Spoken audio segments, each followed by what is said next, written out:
Live from the world's capital markets, here are the latest financial headlines brought to you by News Factory. Hello and welcome to our daily financial outlook. Stay with us for more market headlines. The gold-dollar pair exploded 1.1% in the last session. The CCI indicates an overbought market. The euro-dollar pair made a minor upwards correction in the last session, gaining 0.2%. The CCI is giving a positive signal. The pound got a slight bump of 0.2% against the dollar in the last session. The stochastic indicator's positive signal is in line with the overall technical analysis. The Aussie-dollar pair rose 0.5% in the last session. The RSI's positive signal is in line with the overall technical analysis. Coming up, our chief analyst's choices for today.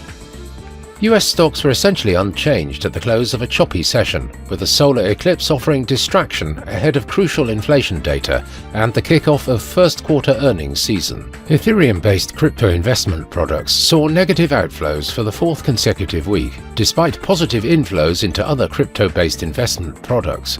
Ethereum saw $22.5 million worth of outflows last week, in contrast with most of the other top altcoins. Oil prices slid more than $1 a barrel, with Brent falling below $90 as Middle East tensions eased after Israel withdrew more troops from southern Gaza and committed to fresh talks on a potential ceasefire in the sixth-month conflict.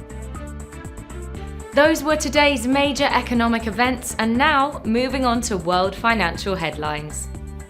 The US NFIB Business Optimism Index will be released at 10:00 hours GMT, the US Redbook Index at 12:55 GMT, the Dutch Consumer Price Index at 04:30 GMT. The Dutch Consumer Spending Volume will be released at 04:30 GMT, Japan's Consumer Confidence Index at 0500 hours GMT, Japan's Machine Tool Orders at 0600 hours GMT.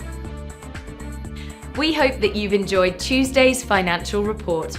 On behalf of all of us here, we wish you a productive trading day. Be sure to join us tomorrow morning for the latest news and events from the financial markets.